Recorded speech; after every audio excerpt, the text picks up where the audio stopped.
Paz e graças, amado do Senhor Jesus. Eu sou o Cantanhede e esse é o canal Libertos pela Verdade e Salvo pela Graça. Essa oportunidade, quero estar agradecendo aqui todos aqueles que estão inscritos no meu canal, agradecendo, desejando um feliz 2021 abençoado, que Deus continue abençoando a vida de cada um de vocês.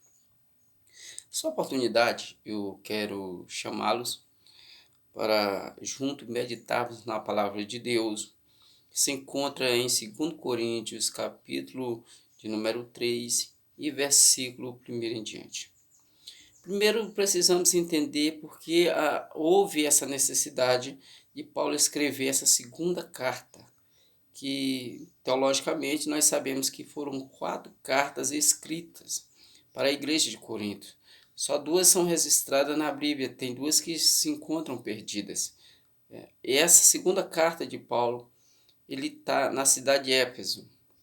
Ali, Éfeso naquela época era o centro da Ásia Menor. E isso foi entre os anos 55 e os anos 57 da era cristã.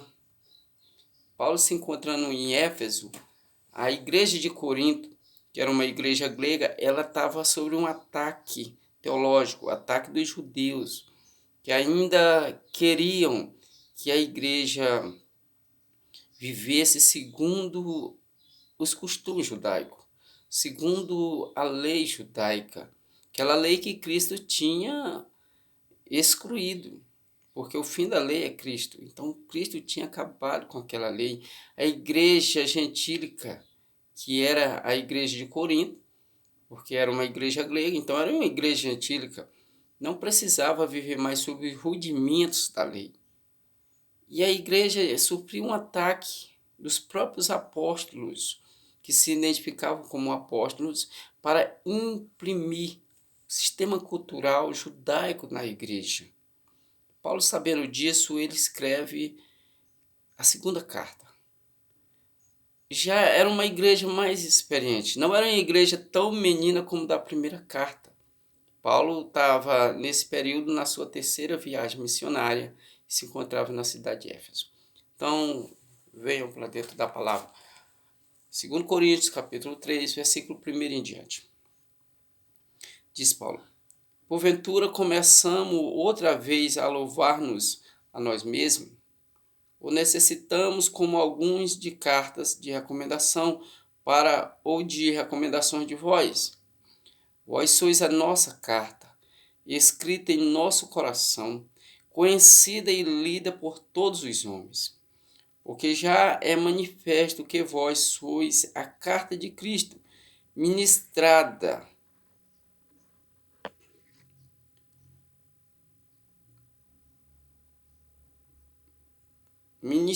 por nós e escrita não com tinta, mas com o Espírito de Deus vivo, não em tábuas de pedra, mas nas tábuas de carne do coração.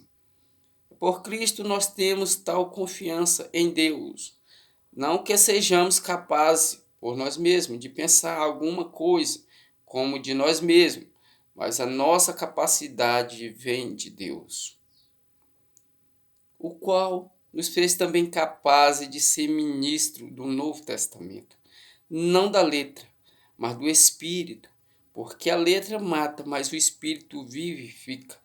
E se o ministério da morte, gravado com letras em pedra, veio em glória de maneira que os filhos de Israel não podiam fitar os olhos na face de Moisés, por causa da glória do seu rosto, a qual era transitória, como não será maior a glória do ministério do Espírito? Porque se o ministério da condenação foi glorioso, muito mais excederá em glória o ministério da justiça, porque também o que foi glorificado nesta parte não foi glorificado por causa da excelente glória. Precisamos entender por que Paulo ele fala isso. Primeiro, Paulo, finalizando o capítulo 2, Paulo vai dizer que ele não era como alguns falsificadores da palavra. alguns apóstolos que falsificavam a palavra, porque mesmo sabendo que o ministério do Espírito ou da graça tinha dado a ele, queriam ainda implantar o sistema na forma judaísma, ou seja, na forma judaica. Ainda queria implantar algumas coisas, como o uso do véu na igreja gentílica. E Paulo começa a dizer no capítulo 2, e vai terminar no capítulo 3, porque naquela época a carta não tinha capítulo nem versículo. Então Paulo vai terminar dizendo que Cristo excluiu o véu. Hoje nós temos liberdade em Cristo. Não precisa, as mulheres não precisam mais usar véu como poderio diante dos anjos. Não, não precisa disso. Então a igreja está sob um ataque doutrinário judaico. E Paulo, ele vai pesado, ele entra pesado no assunto. E ele começa a chamar, a partir do versículo 6, o que Paulo está dizendo? A partir do versículo 5, não que sejamos capazes, ou seja, não é nossa capacidade, certo? Não que sejamos capazes, por nós mesmos, de pensar alguma coisa como de nós mesmos, mas a nossa capacidade vem de Deus. Isso é graça. Significa favor imerecido. Isso é dom. A palavra dom significa dádiva, presente de Deus. Não vem de nós mesmos, porque como seres humanos terrenos, somos nada. Se nós temos essa capacidade, se nós somos ministros de uma nova aliança, de um novo testamento, foi por Deus. Foi Ele, através do sangue de Cristo. Quando Jesus ele ceia, a última ceia, ali antes dele ser crucificado, ele, na hora que ele levanta o vinho, não era suco de uva, era vinho mesmo, certo? E ele levanta e diz: este é o meu sangue, o cálice da nova aliança, os cálices do Novo Testamento, de uma nova aliança. Versículo 7 diz, é o versículo 6, e o qual nos fez capazes de ser ministro do Novo Testamento, não da letra, mas do Espírito, porque a letra mata, mas o Espírito vivifica. Por que Paulo vai com tudo para dentro do judaísmo, contra o judaísmo aqui? Porque na realidade ele era um homem muito inteligente e que tinha tido como professor Gamaliel. Então Paulo ele foi um homem muito zeloso pela lei. Então ele entendia muito bem os dois lados, o que era a graça e o que era a lei. Paulo foi um dos maiores teólogos do judaísmo, capaz de levar o cristão arrastado para defender as suas teorias, as suas teses, as suas tradições. E por isso é que Paulo ele fala isso, no versículo 6, que nos fez também capazes, nos fez, não que nós fomos, não que nós somos, mas ele diz que Cristo nos fez capaz de ser ministro do Novo Testamento, não da letra, não da lei, mas do Espírito, porque a letra mata, mas o Espírito vivifica. Então, meu irmão, amado irmão, se você ainda é pregador da letra, você ainda vive segundo a tradição da lei, mesmo na graça. Cristo não te chamou para ser ministro da lei. Você, meu irmão adventista, começa a mudar os seus conceitos. Começa a analisar o que é graça, o que é favor imerecido e o que é lei. Porque se você for analisar Romanos capítulo 9, Paulo escrevendo, porque a igreja gentílica, porque nós gentios fomos escolhidos ou eleitos, predestinados, antes da fundação do mundo, porque nós somos filhos de Abraão, porque acreditamos pela fé. Somos herança de Deus em Cristo Jesus. Então pense bem em uma coisa. Por que Israel não conseguiu atingir o seu objetivo, porque na realidade Israel buscava pelo seu próprio esforço, Israel buscava cumprir a lei. Por isso que nós somos salvos, nós gentios somos salvos, não pela lei, que a lei não salva ninguém, somos salvos pela graça. Pela graça sois salvos mediante a fé. Isso não vem de vós, é dom de Deus, não vem de obras, para que ninguém se glorie. Nossa salvação vem pela fé, porque eu creio na palavra de Deus. Se a palavra diz que eu sou salvo, a palavra diz, portanto, agora Romanos 8, capítulo 1, Romanos 8, versículo 1 em diante, diz, portanto, agora nenhuma condenação há para os que estão em Cristo Jesus, que não andam mais segundo a carne, mas segundo o Espírito, porque o Espírito de vida em Cristo Jesus nos libertou da lei do pecado e da morte. Então, amados irmãos, Paulo, ele escreve essa carta, a segunda carta à igreja de Corinto, justamente para confrontar os judeus que estavam querendo implantar o sistema judaico, queriam implantar novamente o judaísmo na igreja gentílica. Isso, hoje, em nossos dias, atualmente, é fácil se ver isso, né, irmãos? É fácil, a igreja gentílica pegou essa tradição judaica e trouxe para dentro da igreja. A gente vê tantas coisas, né, irmãos?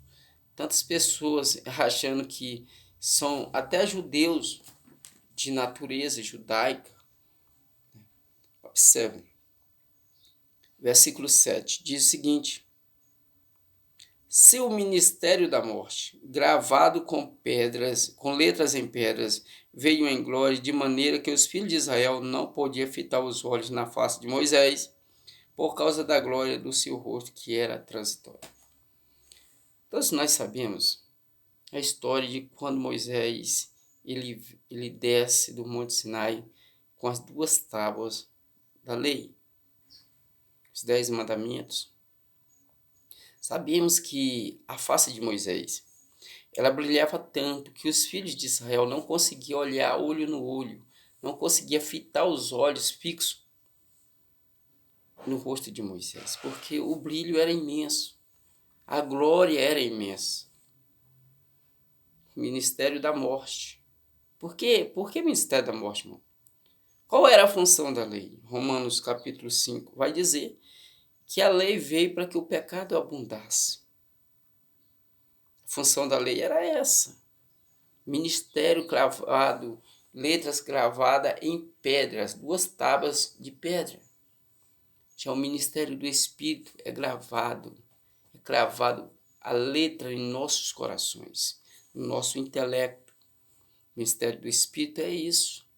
Se o ministério da letra, se o ministério da morte, se o ministério da lei trouxe tanta glória, a ponto dos filhos de Israel não poderem olhar fixo nos olhos de Moisés, por causa do seu brilho. Imagina o ministério do Espírito, o ministério de vida, o ministério da graça de Deus, porque a lei veio para que o pecado abundasse, mas aonde abundou o pecado, superabundou a graça de Deus em Cristo Jesus, para nos resgatar da lei. Versículo 8, vamos ler aqui, irmãos. Como não será maior a glória do ministério do Espírito, se o ministério da morte, que é o ministério da lei, que iniciou-se com 10 mandamentos, e quando Cristo veio, ele era composto já por 613 mandamentos e ordenanças. Se ele trouxe tanto brilho para uma condenação, imagina o ministério do Espírito, que é para a vida. Porque o versículo 9 vai dizer: porque se o ministério da condenação, que é o ministério da lei, foi glorioso, muito mais excederá em glória o ministério da justiça. Versículo 10 vai finalizar dizendo: porque também o que foi glorificado nesta parte não foi glorificado por causa desta excelente glória.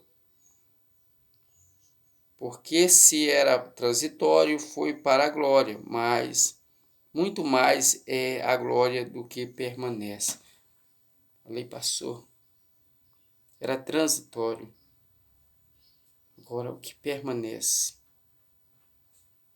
é o ministério do Espírito. Foi para esse ministério que Deus te chamou. Deus nos fez ministro de um novo testamento, ministério do Espírito. Porque o Espírito vivifica, ele traz vida, ele traz de volta aqueles que estavam mortos pela graça de Deus. O ministério do Espírito é isso. O Espírito de Deus nos dá vida, vivifica. A letra mata. A lei matava, a lei condenava. O ministério da morte. Aquele que o sistema religioso, o maior inimigo de Cristo, que a Bíblia registra, é o sistema religioso. Não há outro inimigo maior do que o sistema religioso. A letra mata, mas o Espírito te dá vida. E Cristo te chamou, irmão. Não foi para você participar do ministério da morte, não. Não foi para você pregar a lei, não. Cristo te chamou para você pregar o ministério do Espírito. Ele te fez capaz de ser ministro de um novo ministério, o ministério da vida. Entenda isso. Não fique pregando o ministério de morte, por favor, amado irmão, em Cristo Jesus.